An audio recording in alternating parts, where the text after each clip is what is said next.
Hello everyone, welcome to wing से उड़ान। I am Shahid Khan और विंग से उड़ान में आपका स्वागत है।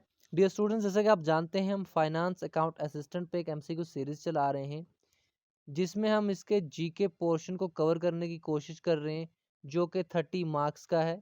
इसी एमसीक्यू सीरीज को कंटिन्यू करते हुए आज मैं आपके लिए एक और वीडियो लेके आया हूँ जिसमें हम कुछ और इंपॉर्टेंट एमसीक्यूज को डिस्कस करेंगे लाइक ऑलवेज। तो चलिए शुरू करते हैं आज के एमसीक्यूज। वीडियो की जो पीडीएफ है वो आपको विंग से कुरान के टेलीग्राम चैनल पर मिल जाएगी विद आंसर की।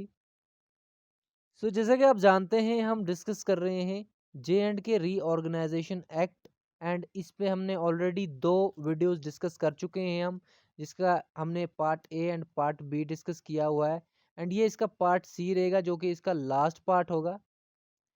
इसमें हम इस टॉपिक को वाइंड अप करेंगे। तो चलिए शुरू करते हैं आज के क्वेश्चन नंबर 1 से। लेकिन उससे पहले मैं आपको बता दूं कि जो हमारा पहला इसका पार्ट था पार्ट ए, उसमें हमारा जो लास्ट का क्वेश्चन था ये वाला क्वेश्चन क्वेश्चन नंबर 12 जो था हमारा, तो ये कुछ इस तरह से था कि section 58 of J&K reorganisation act states the union territory of Ladakh will be administered by the president acting through a lieutenant governor to be appointed by him under article 239। तो इसका ये करेक्ट ऑप्शन था। लेकिन यहाँ पे क्या था कि आर्टिकल सॉरी सेक्शन 48 लिखा गया है वहाँ पे, जो कि गलती से लिखा गया है। असल में ये सेक्शन 58 है, तो मैंने इसको करेक्ट कर दिया है। पीडीएफ जो आपको मिलेगी वो आपको सेक्शन 58 दिखेगा वहाँ पे, लेकिन वीडियो में आपको सेक्शन 48 दिखेगा, जो 4 लग गया था 5 की जगह गलती से। तो आप इसको याद रखें, आप इसको करेक्ट कर लें, 48 नहीं था 58 है। ओके, सेक्शन 58 है। एंड मैं आपको ये भी बता दूं कि ये किस पार्ट में था। So it was actually part 4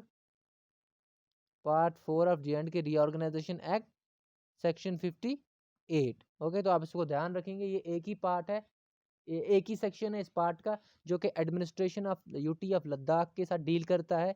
तो आप इसको याद रखेंगे। चलते हैं हम आज के एमसीक्यूज पे। लास्ट टाइम हमने 24 एमसीक्यू तक डिस्कस किया था, तो ये है हमारा आज का पहला एमसीक्यू।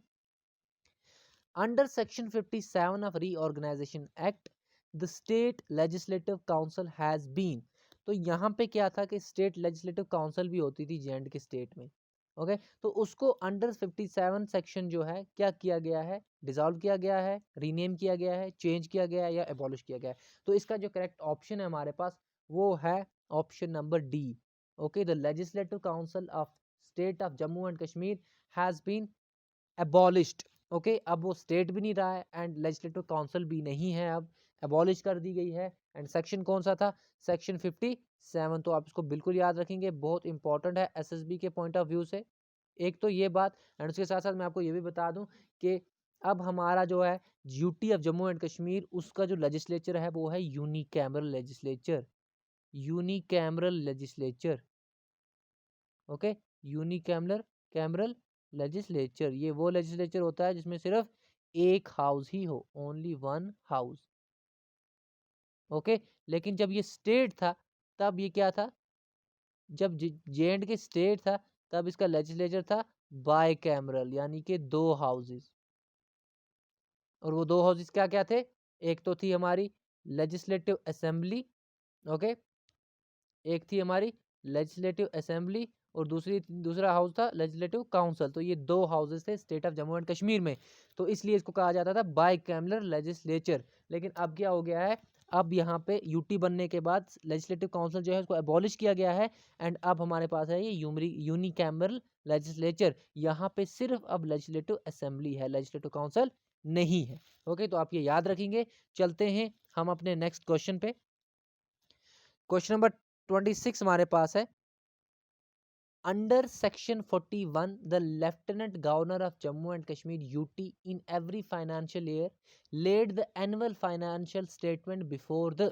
ओके, तो एक एनुअल फाइनेंशियल स्टेटमेंट होता है जो क्या करेगा, हर साल लेफ्टिनेंट गवर्नर किसी के सामने प्रेजेंट करेगा। तो वो इन दो में से किसके सामने प्रेजेंट करने वाला है, या फिर इनमें से कोई नहीं है, तो हम देखते हैं। इसका करेक्ट ऑप्शन हमारे पास है ऑप्शन नंबर बी, जो आप यहाँ पे देख पा रहे हैं, legislative assembly of UT of Jammu and Kashmir. तो हर साल लेफ्टिनेंट गवर्नर क्या करेगा, एक एनुअल फाइनेंशियल स्टेटमेंट जो है वो प्रेजेंट करेगा किसके सामने, legislative assembly of Jammu and Kashmir UT.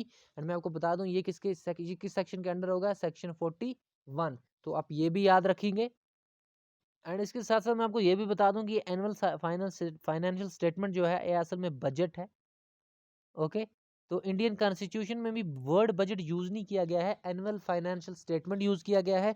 इसी तरह J&K रीऑर्गेनाइजेशन एक्ट में भी एनुअल फाइनेंशियल स्टेटमेंट ही यूज किया गया है, बजट नाम यूज नहीं हुआ है। लेकिन ये बजट ही होता है जो हर साल, जिस तरह से इंडियन गवर्नमेंट में भी क्या होता है, हर साल बजट को प्रेजेंट किया जाता है, इसी तरह गवर्नर भी जो है वो बजट को प्रेजेंट करेगा लेजिस्लेटिव असेंबली के सामने हर साल। ओके, तो चलते हैं हम अपने नेक्स्ट क्वेश्चन पे। ये सेक्शन जरूरी है, आप याद रखिएगा एनुअल फाइनेंशियल स्टेटमेंट के रिगार्डिंग। तो क्वेश्चन नंबर 27 हमारे पास है, when a bill is passed by the legislative assembly it shall be presented to the lieutenant governor, the lieutenant governor has the power to. Okay, तो मैंने आपको बताया कि जो लेजिस्लेटिव असेंबली है ना, देखो ये लॉ मेकिंग बॉडी है, ये आपको पता है, ये लॉ मेकिंग बॉडी है। अब यूटी में legislative assembly is the law making body in UT of Jammu and Kashmir. तो अब क्या करेगी, जब भी ये कोई लॉ बनाएगी उससे पहले क्या होगा, एक बिल इंट्रोड्यूस होगी जो कि पहले इसी असेंबली में इंट्रोड्यूस होगी, यहाँ पे पास होने के बाद ये जाएगी गवर्नर के पास, जो लेफ्टिनेंट गवर्नर है J&K यूटी का। ओके, अब इस गवर्नर के पास पावर्स हैं, इस बिल के रिगार्डिंग इसके पास पावर्स हैं। तो वो कौन कौन से पावर्स हैं मैं आपको बता दूं। ये उस बिल को असेंट भी दे सकता है, यानी मंजूरी भी दे सकता है। अगर मंजूरी दे दी तो उसके बाद वो एक्ट बन जाएगी। ये अपनी मंजूरी को विद होल्ड कर सकता है, यानी रोक सकता है अपनी असेंट को, या फिर ये उस बिल को रिजर्व रख सकता है प्रेसिडेंट ऑफ इंडिया के लिए, कि भाई ये बिल जो है इसमें कुछ ऐसे मैटर्स हैं जो सेंट्रल गवर्नमेंट के सेंट्रल गवर्नमेंट का ज़रूरी है इस पर हम राय, तो इसलिए ये प्रेसिडेंट के पास हम भेजेंगे और प्रेसिडेंट की राय के बाद ये बिल हम आपको वापस भेजेंगे। तो इस तरह से ये तीनों पावर्स जो हैं लेफ्टिनेंट गवर्नर के पास है कि वो असेंट भी दे सकता है, वो असेंट विदहोल्ड भी कर सकता है, एंड वो रिजर्व कर सकता है इस बिल को प्रेसिडेंट के लिए। किस बिल को, जो लेजिस्लेटिव असेंबली से जाएगी लेफ्टिनेंट गवर्नर के पास। ओके, तो यहाँ पे क्या है, तीनों ऑप्शन करेक्ट हैं, तो ऑप्शन डी जो हमारे पास होगा वो इसका करेक्ट ऑप्शन होगा, यानी कि ऑल ऑफ द अबो, ये तीनों पावर जो हैं लेफ्टिनेंट गवर्नर के पास हैं।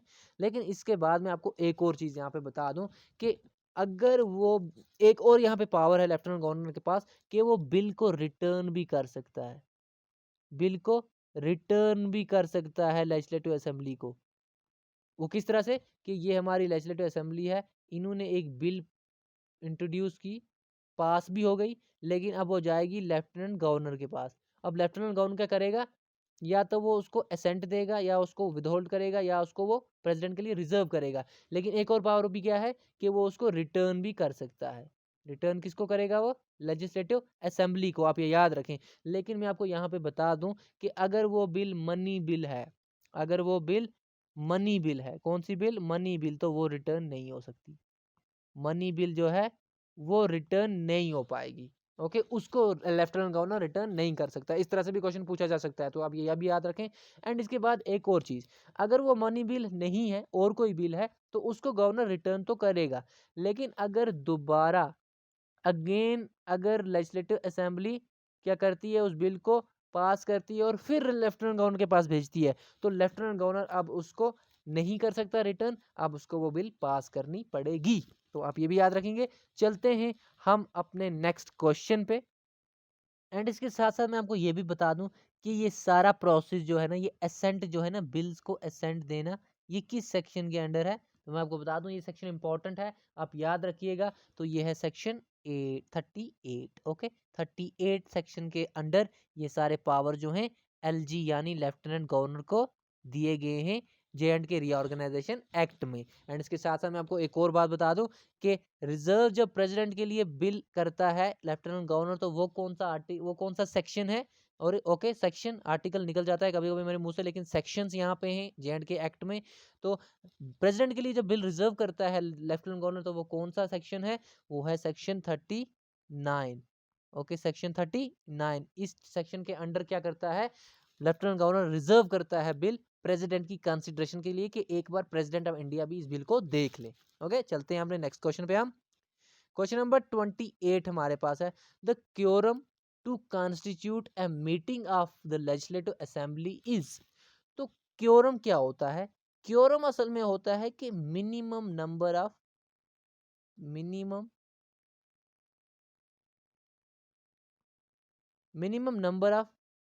Members,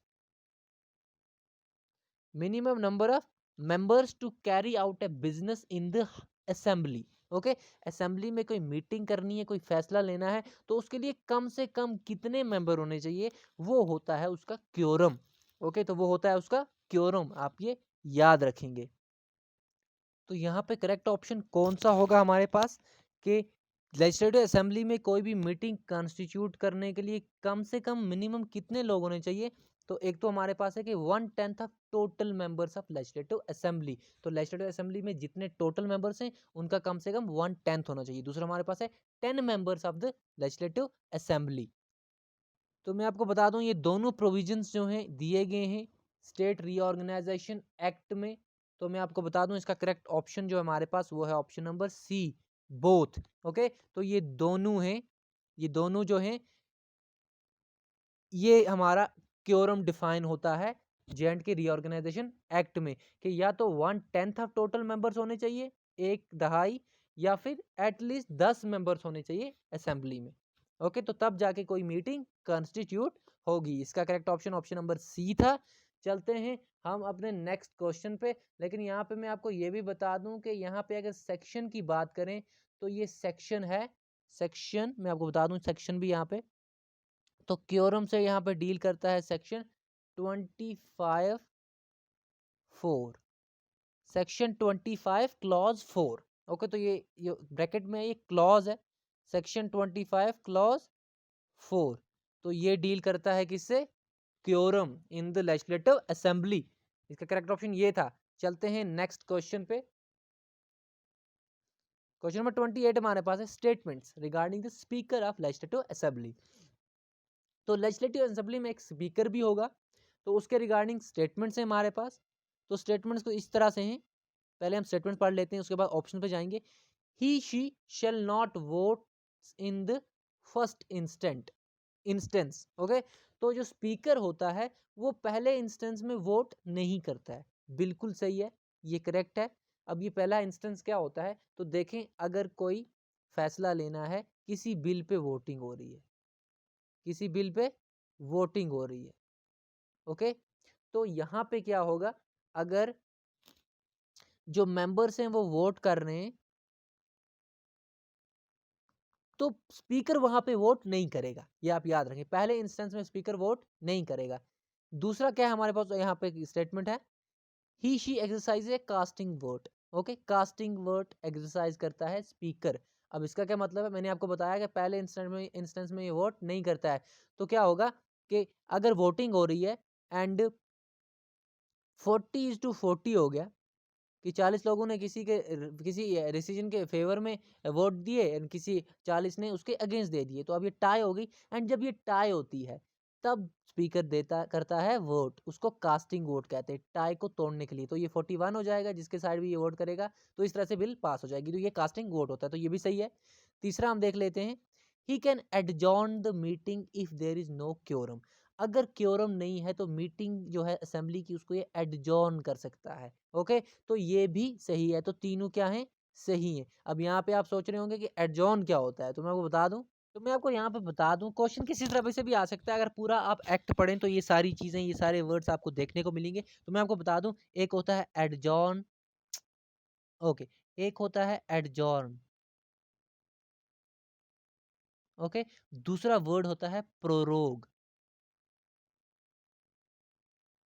okay, adjourn and prorogue, तो ये दो वर्ड हैं। एडजॉर्न का मतलब है कि अगर कोई सिटिंग हो रही है हाउस की, जैसे आज हमारे पास फ्राइडे है एंड सिटिंग होने वाली है हाउस की, लोग जमा होने वाले हैं मेंबर्स असेंबली में एंड किसी चीज़ पे वो डिस्कशन करने वाले हैं। तो ये है, अब क्या होगा कि जो स्पीकर है वो इस मीटिंग को, इस सिटिंग को क्या कर दे, कैंसिल कर दे। ये फ्राइडे की मॉर्निंग वाली सिटिंग को वो कैंसिल कर दे, तो इसको क्या कहेंगे हम, एडजॉर्न कर दी मीटिंग। मीटिंग को एडजॉर्न कर दिया गया, ये सिटिंग को कैंसिल टर्मिनेट करता है। जो सिटिंग होती है हाउस की, यानी कि उस दिन वाली जो मीटिंग होती है उसको टर्मिनेट किया जाता है। ओके, उस दिन वाली मीटिंग को टर्मिनेट किया जाता है, तो ये एडजॉर्नमेंट है, एडजॉर्न या फिर एडजॉर्नमेंट।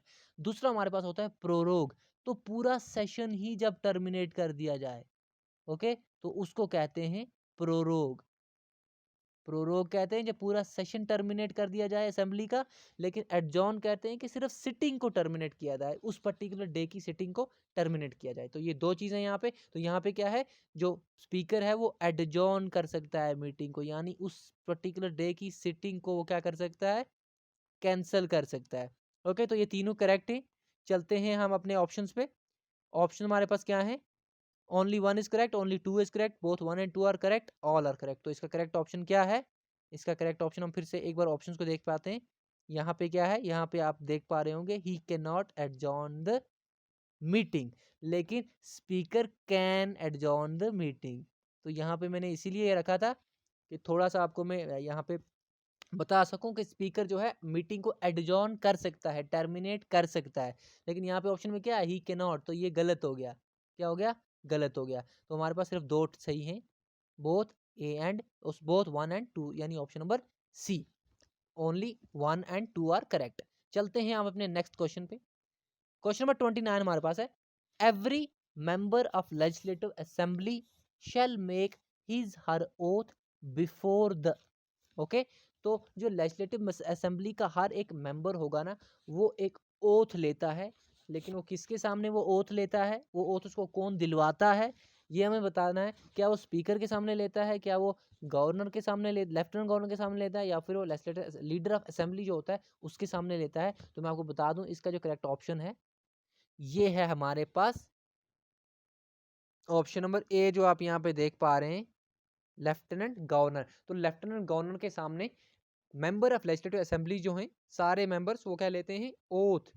ओके, ओथ लेते हैं, यानी कि एक टाइप की कसम लेते हैं कि भाई हम जो है इंडियन कॉन्स्टिट्यूशन के बिल्कुल फेवर में काम करेंगे, बाकी सारी चीज़ें, बहुत सारी चीज़ें होती है, तो ये ओथ होती है हमारी। तो ये सेक्शन कौन सा है, सेक्शन आप याद रखिएगा, ओथ जो है ये डील इससे डील करता है, section 24 of J&K reorganisation act. Okay, तो ये सेक्शन 24 भी आप याद रखेंगे। जो जो इंपॉर्टेंट सेक्शन है, कमेंट में बच्चे कह रहे थे कि सेक्शन कंप्लीट करा दो, जितने भी इंपॉर्टेंट सेक्शन है, जितने भी इंपॉर्टेंट पार्ट्स हैं, वो मैं आपको बता रहा हूँ यहाँ पे। ओके, तो एक तो हो गई ये बात हमारी, एंड दूसरा मैं आपको बता दूं कि स्पीकर का मैं ऑलरेडी आपको बता चुका हूँ। तो चलते हैं हम अपने नेक्स्ट क्वेश्चन पे। तो यहाँ पे आप देख पा रहे हैं question number 30, the lieutenant governor has the power to. अब लेफ्टिनेंट गवर्नर के भी कुछ पावर्स हैं, तो वो क्या पावर्स हैं, यहाँ पे आप देख लें, ही कैन, आप ऐसे समझ सकते हैं कि वो क्या प्रोरोग कर सकता है हाउस को, पहली बात, वो हाउस को प्रोरोग कर सकता है, वो असेंबली को डिसॉल्व कर सकता है, वो दो वुमेन को नॉमिनेट कर सकता है लेजिस्लेटिव असेंबली में, अगर उसको लगता है कि वुमेन्स जो हैं वो अच्छे से उनकी रिप्रेजेंटेशन नहीं हो पाई है। ओके, तो ये तीन चीजें हैं, इनमें से करेक्ट कौन सी है, तो हमें ये देखना है। इसका जो करेक्ट ऑप्शन है वो आप ऑप्शन नंबर डी देख पा रहे हैं, ऑल ऑफ द अबो। इसका करेक्ट ऑप्शन यही है, ऑप्शन नंबर डी, यानी गवर्नर जो है, लेफ्टिनेंट गवर्नर जो है, वो हाउस को प्रोरोग भी कर सकता है, वो असेंबली को डिसॉल्व भी कर सकता है, और वो दो वुमेन्स को नॉमिनेट भी कर सकता है, अगर उसको लगता है कि वुमेन्स को एडिक्वेटली रिप्रेजेंट नहीं किया गया है लेजिस्लेटिव असेंबली में। अब मैं आपको यहाँ पे थोड़ा थोड़ा इन सब के बारे में बता दूं, करेक्ट ऑप्शन तो ये था। अब मैं आपको बता दूं कि प्रोरोग मैंने आपको बताया कि जब पूरा सेशन टर्मिनेट किया जाए, ओके, पूरा सेशन टर्मिनेट किया जाए, तो उसको कहते हैं प्रोरोग। और मैंने आपको ये भी बताया कि सेशंस को एडजॉर्न कौन कर सकता है, सेशन को एडजॉर्न कर सकता है स्पीकर, लेकिन प्रोरोग कर सकता है सिर्फ lieutenant governor. Okay, lieutenant governor जो है वो प्रोरोग कर सकता है, यानी पूरे सेशन को ही खत्म कर सकता है, लेकिन जो स्पीकर है वो सिर्फ एक सिटिंग को कैंसिल कर सकता है, जिसको एडजॉर्न कहते हैं हम। तो प्रोरोग यहाँ है पूरे सेशन को कैंसिल करना, एंड ये लेफ्टिनेंट गवर्नर कर सकता है। तो ये ठीक हो गया एक हमारा। डिसॉल्व जब असेंबली का यहाँ पे मतलब है कि जब असेंबली डिसॉल्व हो जाएगी तो बिल्कुल नए इलेक्शन करवाने पड़ेंगे, तो ये भी लेफ्टिनेंट गवर्नर का ही दम है असेंबली को डिसॉल्व करने का। ओके, एंड इसके साथ साथ टू वुमेन्स जो हैं उनको भी नॉमिनेट ये कर सकता है। तो मैं आपको अब सेक्शंस बता दूं कि ए और बी जो आप पार्ट देख पा रहे हैं, इनसे डील करता है कौन सा सेक्शन, इनसे डील करता है section 18 of J&K reorganisation act, जो क्या कहता है, सेक्शन 18 के अंडर जो लेफ्टिनेंट गवर्नर है वो प्रोरोग कर सकता है सेशन को, एंड असेंबली को डिसॉल्व कर सकता है। ओके, एक तो ये बात। एंड जो वुमेन को रिप्रेजेंट करने की बात है, वुमेन को नॉमिनेट करने की बात है, तो मैं आपको बता दूं कि ये है अंडर सेक्शन 15। तो सेक्शन 15 के अंडर लेफ्टिनेंट गवर्नर क्या है, ये अपॉइंट कर सकता है किसको, दो वुमेन्स को। he can appoint he can nominate two women if he feels that women are not adequately represented in the assembly। तो आप ये दोनों सेक्शन याद रखेंगे, सेक्शन 18 एंड सेक्शन 15। ओके, चलते हैं हम अपने नेक्स्ट क्वेश्चन पे।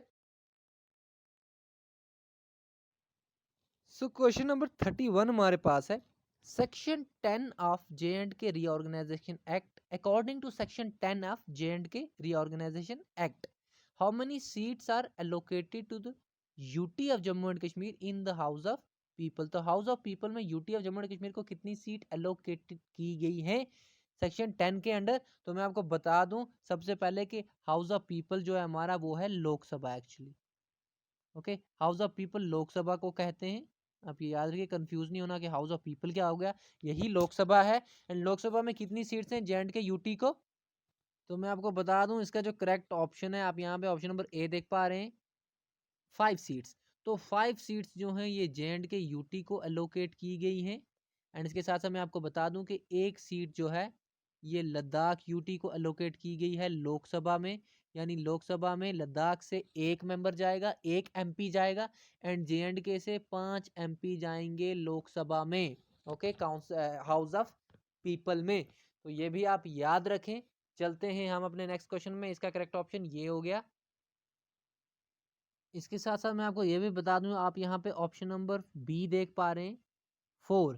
तो ये 4 असल में क्या है कि J&K स्टेट जो जब जब J&K स्टेट था ना, तो J&K स्टेट के 4 मेंबर्स थे किसमें, राज्यसभा में। ओके, राज्यसभा में J&K के 4 मेंबर्स थे। लेकिन जब ये स्टेट बाइफरकेट हुआ, यूटी में तब्दील हो गया, 2 यूटीज में, तो अब J&K जो है, अब J&K क्या है, अब J&K हमारे पास यूटी है। एंड यही 4 मेंबर्स जो हैं अब रिप्रेजेंट करते हैं J&K यूटी को राज्यसभा में।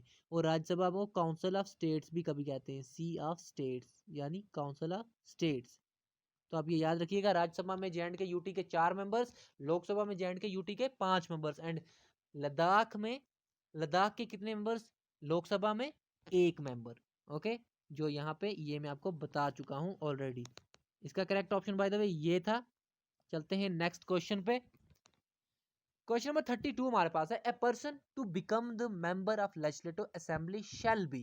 तो यहाँ पे अब बात आती है हमारी क्या, क्वालिफिकेशंस। ओके, क्वालिफिकेशंस की बात आती है यहाँ पे कि लेजिस्लेटिव असेंबली का मेंबर बनने के लिए क्या क्या काबिलियत होनी चाहिए एक इंसान में, एक पर्सन में। तो मैं आपको बता दूं, ये सिटीजन ऑफ इंडिया भी होना चाहिए, ये 25 साल मिनिमम इसकी एज भी होनी चाहिए। यानी ये दोनों सही हैं। तो यहाँ पे ऑप्शन सी हमारा करेक्ट ऑप्शन है, ऑप्शन नंबर सी, कि ये दोनों क्राइटेरियाज होने चाहिए, तब जाके कोई legislative assembly of Jammu and Kashmir UT का मेंबर बन सकता है, इलेक्शन लड़ सकता है। एंड इसके साथ साथ आप सेक्शन भी याद रखेंगे, सेक्शन इंपॉर्टेंट है। जो सेक्शन मैं बता रहा हूँ ये आप बिल्कुल लिख के रट्टा मारो इनको। तो ये क्वालिफिकेशन के रिगार्डिंग कौन सा सेक्शन है, क्वालिफिकेशन के रिगार्डिंग है हमारे पास सेक्शन 16। सेक्शन 16 जो है of J&K reorganisation act deals with qualification to become the member of legislative assembly of UT of Jammu and Kashmir. And इसके साथ मैं आपको ये भी बता दूं, जो लेजिस्लेटिव असेंबली है ना UT of Jammu and Kashmir की, इसकी जो टेन्योर है, यानी इसकी टर्म जो होगी वो 5 ईयर्स होगी, वो होगी 5 ईयर्स, 5 साल इसकी टर्म होगी। एंड ये टर्म जो है, ये ड्यूरेशन किस सेक्शन के अंडर है, तो ये ड्यूरेशन डिस्कस की गई है सेक्शन 17 के अंडर। सेक्शन 17 के अंडर ड्यूरेशन डिस्कस की गई है असेंबली की, लेजिस्लेटिव असेंबली की। ओके, एंड इसके साथ साथ क्वालिफिकेशन सेक्शन 16 के अंडर, 16 17 अब याद रखिएगा। चलते हैं नेक्स्ट क्वेश्चन पे, इसका correct option option number C, both. Question number 33 हमारे पास है, section 53 states there shall be a council of ministers, council of ministers shall not be more than 10% of the total members of the legislative assembly। तो यहाँ पे क्या है, अब section 53 हमारे पास आ गया कि ये क्या कहता है, तो सेक्शन 53 हमें कहता है कि यहाँ पे एक क्या होनी चाहिए, काउंसिल ऑफ मिनिस्टर्स होनी चाहिए। काउंसिल ऑफ मिनिस्टर्स क्या होता है, बहुत सारे काउंसिल मिनिस्टर्स जो होते हैं, जब इलेक्शंस होते हैं ना, जब पार्टी जीतती है, जब गवर्नमेंट बनती है, तो बहुत सारे मिनिस्टर्स को बनाया जाता है, तो वही कहलाता है काउंसिल ऑफ मिनिस्टर्स। तो सेक्शन 53 यही कहता है कि there shall be a council of ministers, तो ये बिल्कुल सही है, होनी चाहिए काउंसिल ऑफ मिनिस्टर्स सेक्शन 53 के अंडर। एंड उसके साथ साथ यहाँ पे एक और चीज है कि जो काउंसिल ऑफ मिनिस्टर्स होंगे, the council shall not be more than 10% of the total members of the legislative assembly। तो legislative assembly के जितने total members होंगे ना, उनके 10% से ज्यादा council of ministers नहीं होनी चाहिए। ओके, तो council जो है ministers की, वो 10% से ज्यादा नहीं होनी चाहिए। किसका 10%? टोटल मेंबर्स जो हैं लेजिस्लेटिव असेंबली के। ओके, तो ये दोनों सही हैं। तो इसका करेक्ट ऑप्शन क्या होगा? यहाँ पे ऑप्शन नंबर सी जो आप देख पा रहे हैं, बोथ आर करेक्ट। हमेशा आई ऑलवेज ट्राई के सारे ऑप्शन सही हो एंड सारे ऑप्शंस में कुछ ना कुछ पता चलता रहे। तो सेक्शन 53 आप याद रखेंगे। ओके, सेक्शन 53 आप इंपॉर्टेंट है, याद रखेंगे। करेक्ट ऑप्शन इसका ये है। चलते हैं हम अपने नेक्स्ट क्वेश्चन पे।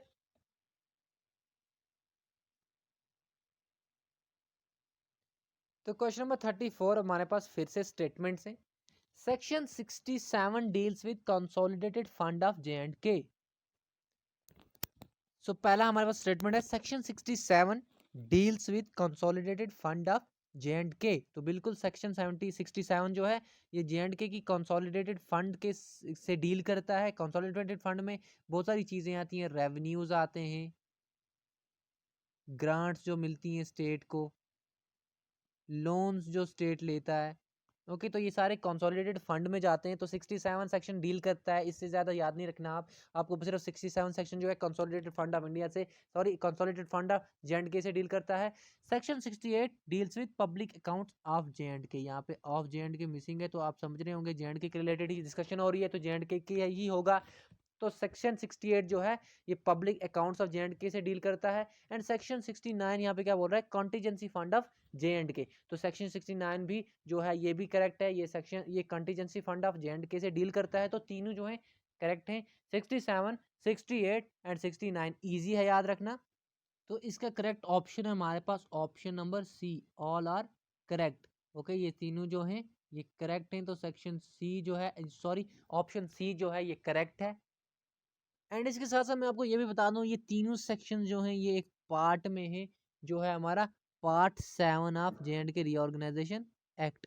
Part 7 of J&K reorganisation act, JKR act. Okay, तो उसका पार्ट 7 जो है उसमें ये 3 सेक्शंस दिए गए हैं। बहुत सारे सेक्शन दिए गए हैं लेकिन ये 3 इंपॉर्टेंट हैं, तो इसलिए मैं आपको बता रहा हूँ। 67, 68, 69 consolidated fund of India, public sorry consolidated fund of J&K, public accounts of J&K, contingency fund of J&K, 67, 68, 69। चलते हैं नेक्स्ट क्वेश्चन पे।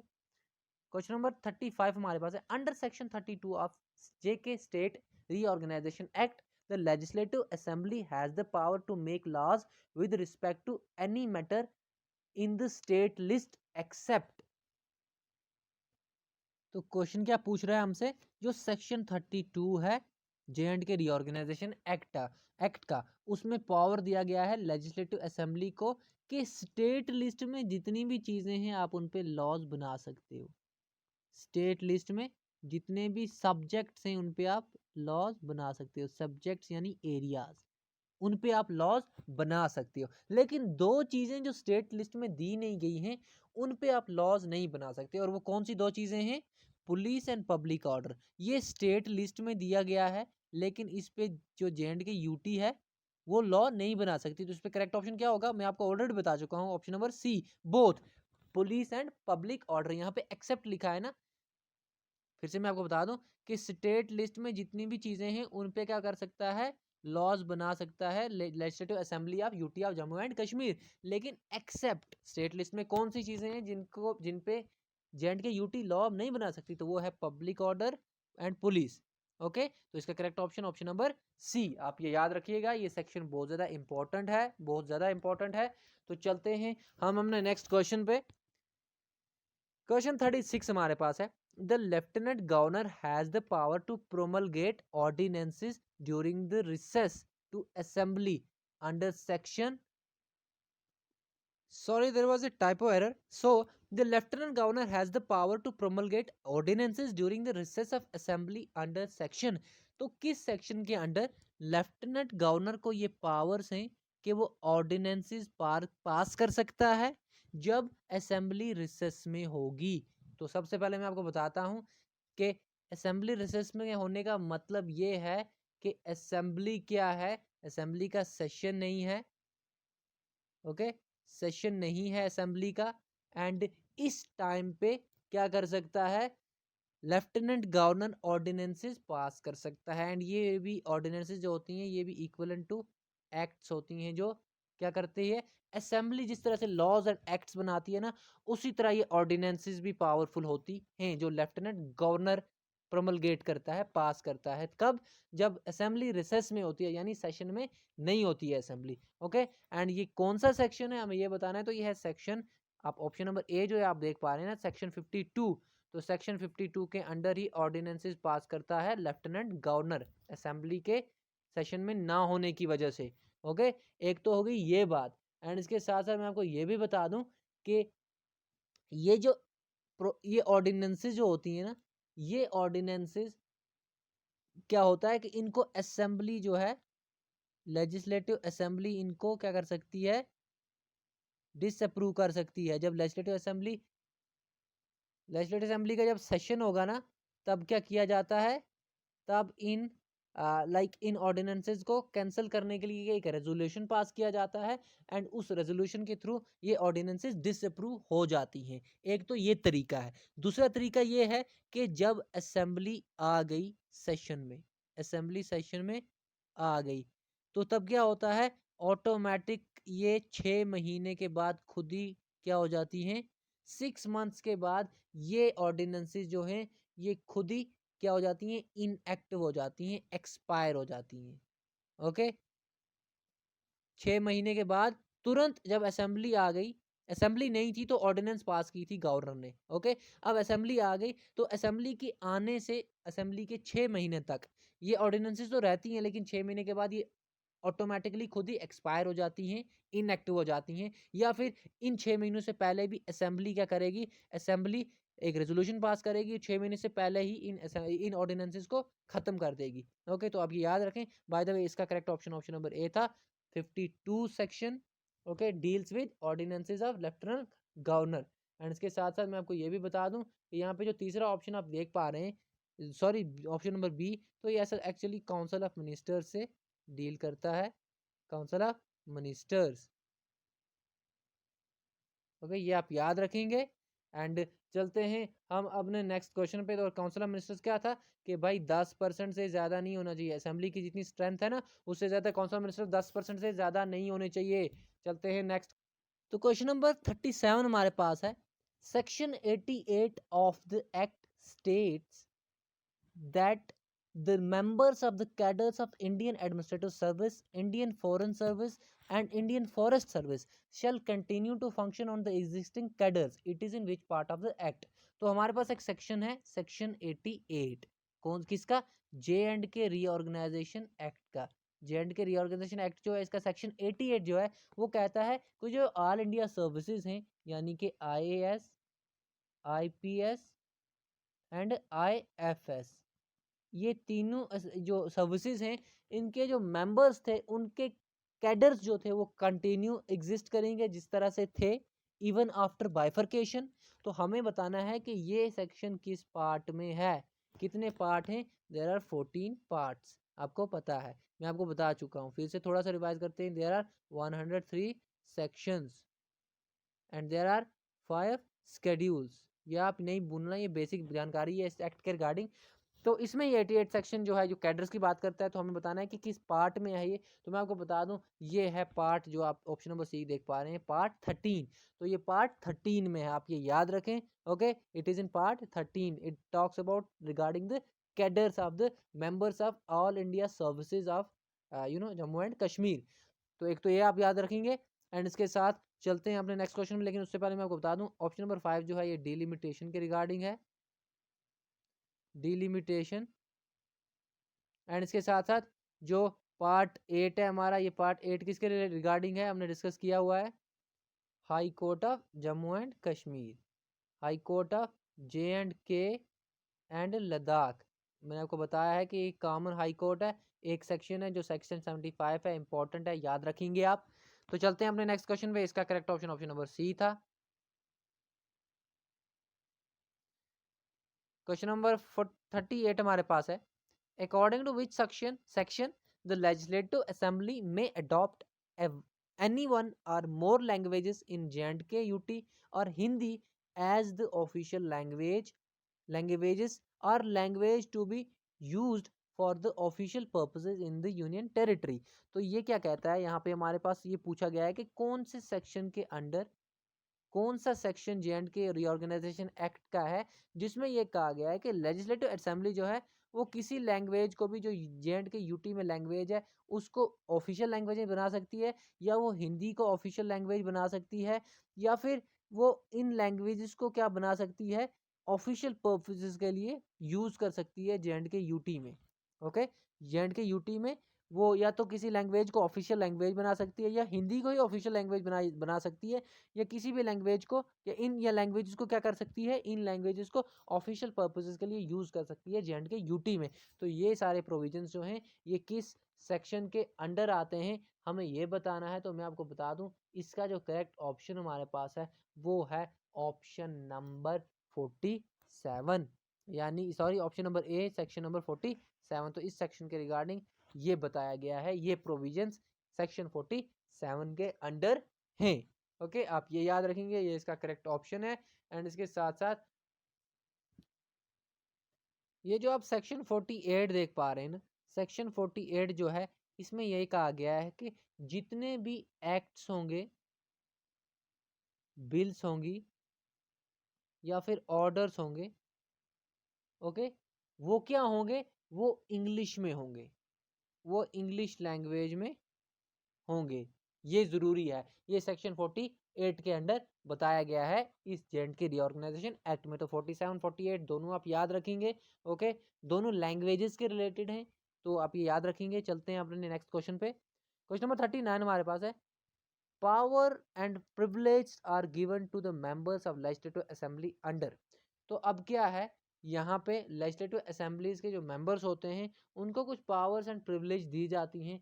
तो ये किस सेक्शन के अंडर इनको ये पावर्स एंड प्रिविलेज दी गई हैं, हमें ये बताना है। तो मैं आपको बता दूं, इसका जो करेक्ट ऑप्शन है हमारे पास वो है ऑप्शन नंबर, यहाँ पे आप बी देख पा रहे हैं, सेक्शन 30। तो सेक्शन 30 के अंडर जो मेंबर्स ऑफ लेजिस्लेटिव असेंबलीज हैं इनको पावर्स एंड प्रिविलेज दी गई हैं। तो इसका ये करेक्ट ऑप्शन था section 30। Okay, power and privilege. And इसके साथ साथ बाकी दो सेक्शन को अगर हम देखें तो यहाँ पे क्या है, बाकी के सेक्शंस में यहाँ पे आप जो ऑप्शन नंबर ए देख पा रहे हैं, सेक्शन 28, तो ये डील करता है एक्चुअली डिफेक्शन से। Okay, disqualification on grounds of defection, on grounds of defection. तो मैं आपको बता दूं कि डिफेक्शन का मतलब क्या होता है, कि अगर ये एक मेंबर है लेजिस्लेटिव असेंबली का, ये एक पॉलिटिकल पार्टी से, यानी ये एनसी से इलेक्शन जीता है एंड बन गया है लेजिस्लेटिव असेंबली का मेंबर। ओके, ये एनसी में इसने टिकट ली और लेजिस्लेटिव असेंबली का मेंबर बन गया। लेकिन अब अगर क्या करेगा, ये लेजिस्लेटिव असेंबली का मेंबर होते हुए क्या करेगा, यहीं से बीजेपी या पीडीपी को ज्वाइन करने की कोशिश करेगा, तो इसको डिफेक्शन माना जाएगा।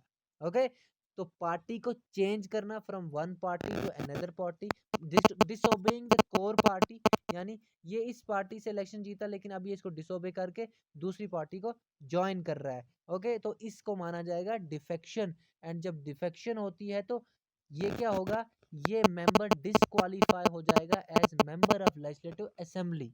ये मेंबर ही नहीं रहेगा, ये डिसक्वालीफाई हो जाएगा। क्या हो जाएगा, ये डिसक्वालीफाई हो जाएगा as member of assembly. Okay, because इसने डिफेक्शन किया। तो ये है आर्टिकल सॉरी सेक्शन 28 इससे डील करता है। इसके बाद अगर ये सेक्शन हम देख लें, सेक्शन 65, तो ये डील करता है किससे? एससी से, यानी स्केड्यूल कास्ट से। ये मैं आपको बता चुका हूँ। कौन सा पार्ट होना चाहिए, ये कौन सा पार्ट होगा, ये मैंने आपको बताया था। एस से आप याद रखेंगे, यानी कि पार्ट 6। एससी और एसटी से पार्ट 6 डील करता है, एसटी से 66 सेक्शन डील करता है, और एससी से 65 यहाँ पे दिया हुआ है। इसका correct option by the way ये था। चलते हैं अपने नेक्स्ट क्वेश्चन पे। क्वेश्चन नंबर 40 हमारे पास है। Matters regarding the members of Council of States are incorporated in which of the following schedule?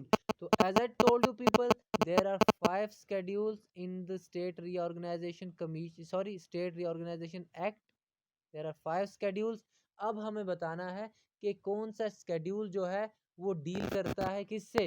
Rajya Sabha में कितने मेंबर्स इनकॉर्पोरेट किए जाएंगे। ओके, तो इससे डील करता है हमारे पास जो स्केड्यूल 1, यहाँ पे ऑप्शन नंबर ए जो आप देख पा रहे हैं, यही डील करता है कि राज्यसभा में कितने मेंबर्स जाएंगे। काउंसिल ऑफ स्टेट्स और राज्यसभा एक ही है, तो इसमें कितने मेंबर्स होंगे, यानी इसमें कितने मेंबर्स होंगे J&K यूटी के, वो डिफाइंड है under schedule 1 of J&K reorganisation act. Okay, आप याद रखेंगे। एंड राज्यसभा में कितने मेंबर हैं J&K यूटी के?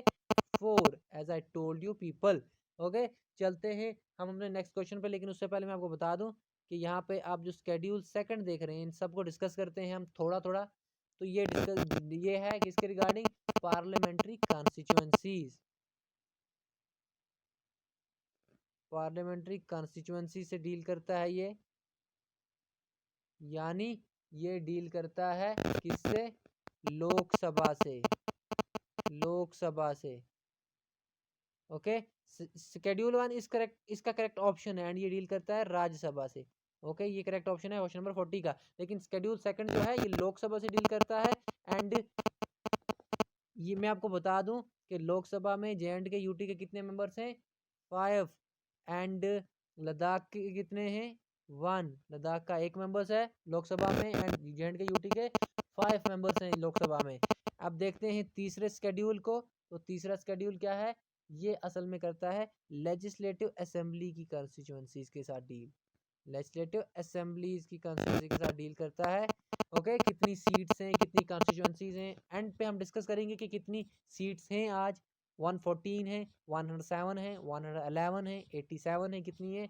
कमेंट में आया है कि कुछ बच्चों को कंफ्यूजन है, तो वो भी दूर करेंगे। यहाँ पे मैं आपको बता दूं कि शेड्यूल 3 जो है वो लेजिस्लेटिव असेंबली की कॉन्स्टिट्यूएंसीज के साथ डील करता है। एंड शेड्यूल 4 की अगर बात करें ना हम J&K रीऑर्गेनाइजेशन एक्ट के साथ, तो ये ओथ के रिगार्डिंग डिस्कशन करता है। ओथ्स एंड अफर्मेशन मैंने आपको बताया है कि मिनिस्टर जो है लेफ्टिनेंट गवर्नर के सामने ओथ लेंगे, यानी मेंबर्स ऑफ लेजिस्लेटिव असेंबली जो हैं वो लेफ्टिनेंट गवर्नर के सामने ओथ एंड अफर्मेशन लेंगे। एंड ये शेड्यूल 4 में है। एंड शेड्यूल 5 जो हमारा लास्ट पार्ट है, ये असल में है शेड्यूल 5 डील करता है किससे? कि जो सेंट्रल लॉज हैं applicable to UT of Jammu and Kashmir, जो सेंट्रल लॉज एप्लीकेबल हैं UT of Jammu and Kashmir को, उससे डील करता है ये हमारे पास शेड्यूल 5। बाय द वे कितने सेंट्रल लॉज जो हैं एप्लीकेबल हुए हैं? तो 106 सेंट्रल लॉज जो हैं एप्लीकेबल हुए हैं। कितने स्टेट लॉज रिपील हुए हैं? तो 153 स्टेट लॉज जो हैं वो रिपील हुए हैं। एंड 11 गवर्नर एक्ट्स भी रिपील हुए हैं, ये भी आप याद रखेंगे। सो आई थिंक दैट्स इट। ये थे हमारे J&K रीऑर्गेनाइजेशन एक्ट के रिगार्डिंग MCQs। हमने कोशिश की है कि सारे important sections, parts and schedules को डिस्कस करें। तो अब आपके लिए मैं एक ट्रिक लेके आया था, मैं आपको बताता हूँ कि किस तरह से 14 पार्ट्स को याद रखा जाए। तो मैं आपको बता दूं, ये ट्रिक 2 पार्ट्स में डिवाइडेड है। पहला पार्ट जो है ट्रिक का, उसमें हम 6 पार्ट्स को याद रखने की कोशिश करेंगे। तो वो किस तरह से याद रहेंगे हमारे पहले 6 पार्ट्स, मैं आपको यहाँ पे बता दूं। तो आपको याद रखनी है ये एब्रीवेशन, ये एब्रीवेशन आपको याद रखनी है। क्या है इसका नाम? PRRADS, प्रैड्स। ये आपको याद रखनी है। एंड इसमें कितने अल्फाबेट्स हैं? 6 अल्फाबेट्स हैं। तो सबसे पहले, और आपको ये सीरियल वाइज याद रखनी है। P जो है ये प्रिलिमिनरी से डील करता है। R जो है ये रीऑर्गेनाइजेशन ऑफ स्टेट से डील करता है, reorganisation of state of Jammu and Kashmir, जो कि चैप्टर 2 है। दूसरा आर जो है ये रिप्रेजेंटेशन से डील करता है, जो कि चैप्टर 3 है। रिप्रेजेंटेशन किस किस में? रिप्रेजेंटेशन काउंसिल ऑफ स्टेट्स यानी राज्यसभा में, एंड रिप्रेजेंटेशन लोकसभा में J&K यूटी की। ओके, तो ये है हमारे पास पार्ट 3। एंड जो ए अल्फाबेट है ये डील करता है हमारा administration. Administration of what? Administration of UT of Ladakh, जो मैंने आपको बताया है, जो पार्ट 4 के अंडर आता है। ओके, तो आप ये याद रखेंगे। एंड पार्ट 5 में क्या है? डिलिमिटेशन यानी डी, पार्ट 5। एंड इसके साथ साथ एस जो है हमारा वो है schedule caste and schedule tribe, जो पार्ट 6 में है, मैंने आपको बताया, जो कि एस से याद रखना है हमें। तो ये बिल्कुल इजी है। प्रेड्स आप याद रखेंगे। प्रेड्स में 6 अल्फाबेट्स हैं, R A P R R 1 second, PRRADS,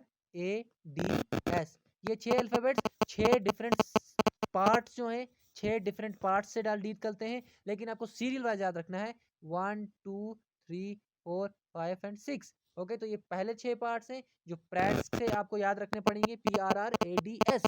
तो ये 6 पार्ट्स हैं। इसके साथ साथ चलते हैं हम अपने नेक्स्ट ट्रिक पे, जो हमारे पास ट्रिक 2 है, बाकी के पार्ट्स जिसमें हम देखेंगे। तो ये ट्रिक 2 एक असल में एक सेंटेंस है, तो आप इस तरह से याद रखेंगे। मिनिस्ट्री ऑफ आपको याद नहीं रखना है, ऑफ सिर्फ आपको सेंटेंस बनाने के लिए याद रखना है। Home affairs and agriculture pass strict laws.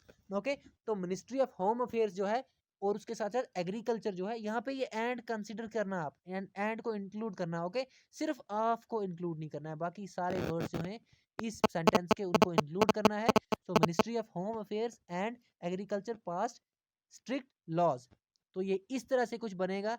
मैं आपको बता दूं कि जो मिनिस्ट्री है ये कौन सा पार्ट है? मिसलिनियस प्रोविजंस जो दिए गए हैं पार्ट 7 में, उनसे डील करता है। मिनिस्ट्री से आपको मिसलिनियस प्रोविजंस याद रखने हैं। ओके, होम से आपको हाई कोर्ट याद रखना है, जो कि पार्ट 8 है। अफेयर से आपको एडवोकेट जनरल याद रखना है, जो कि पार्ट 9 है। एंड से आपको ऑथराइजेशन याद रखना है। ऑथराइजेशन किस किस का? ये पार्ट 10 है असल में। ऑथराइजेशन जो है पार्ट 10 है। इसमें एक्सपेंडिचर्स एंड रेवेन्यूज के रिगार्डिंग बात की गई है। एक्सपेंडिचर्स एंड रेवेन्यूज के रिगार्डिंग बात की गई है। तो ये एंड से आप ऑथराइजेशन याद रखेंगे। एग्रीकल्चर से अपॉर्शनमेंट आप याद रखेंगे। अपॉर्शनमेंट यानी मैंने आपको बताया था कि पार्ट 11 में क्या है? एसेट्स एंड लाइबिलिटीज को डिस्ट्रीब्यूट किया गया है। Assets and liabilities of J&K state. Okay, तो ये एग्रीकल्चर से आप याद रखेंगे। ए से एग्रीकल्चर, एक से अपॉर्शनमेंट। एंड इसके साथ साथ पार्ट से पास्ट जो है, पास्ट वर्ड, इससे आप याद रखेंगे provisions. Provisions regarding what? Provisions regarding services all India, provisions regarding. तो ये कुछ यहाँ पे कॉर्पोरेशंस के रिगार्डिंग कुछ प्रोविजंस हैं, कॉर्पोरेशंस के रिगार्डिंग को प्रोविजंस हैं, और बाकी सारे मैटर्स हैं उनके रिगार्डिंग पार्ट 12 में प्रोविजंस रखे गए हैं। तो पास्ट से आप पार्ट 12 याद रखेंगे, एंड स्ट्रिक्ट से आप सर्विसेज याद रखेंगे। पार्ट 13 जो मैंने आपको बताया, इसमें सर्विसेज के रिगार्डिंग क्या प्रोविजंस दिए गए हैं, जो ऑल इंडिया सर्विसेज है, IPS IFS IR IAS। तो ये है पार्ट 13 हमारे पास। पार्ट 14 हमारे पास है लीगल प्रोविजंस, जिसको आप लॉज से याद रखेंगे। ओके, लॉज से लीगल प्रोविजंस। तो इस तरह से आप ये एब्रिविएशन, ये सेंटेंस याद रखेंगे। Ministry of home affairs agriculture, ministry of home affairs and agriculture pass strict laws. तो होम अफेयर्स और एग्रीकल्चर मिनिस्ट्री ने क्या किया है? स्ट्रिक्ट लॉज को पास किया गया, लेकिन आपको ये सीक्वेंस में याद रखना है। तो ये हमारे पास 7 8 9 10 11 12 13 14, ये बन गया हमारे पास 14 पार्ट्स। तो इस तरह से इन 14 पार्ट्स को आप याद रखेंगे, लेकिन इसको याद रखने के लिए आपको जो पार्ट्स हैं उनके नाम पढ़ने पड़ेंगे। ओके, उन सब के नाम पढ़ने पड़ेंगे, तो आपको याद रहेगा। बहुत इजी ट्रिक है। अगर आपको इससे अच्छी बेहतर ट्रिक कोई लगती है तो आप वही देखें। एंड इसके बाद अब मैं आपको बताता हूँ कि टोटल सीट्स कितनी है J&K यूटी में आज। ओके, तो मैं आपको बता दूं, सबसे पहले हम बात करते हैं J&K स्टेट की। ओके, तो जब J&K जो था हमारे पास स्टेट था, J&K एज स्टेट था हमारे पास, तो यहाँ पे क्या था? यहाँ पे थी 37 सीट्स जम्मू को, यहाँ पे थी 41 सीट्स कश्मीर को, एंड यहाँ पे थी 4 सीट्स लद्दाख को। तो टोटल अगर आप करें तो ये बनता है कितना? 7 1 8 3 3 3 4 4 8 एंड 3, यानी 4 4 8 3 11।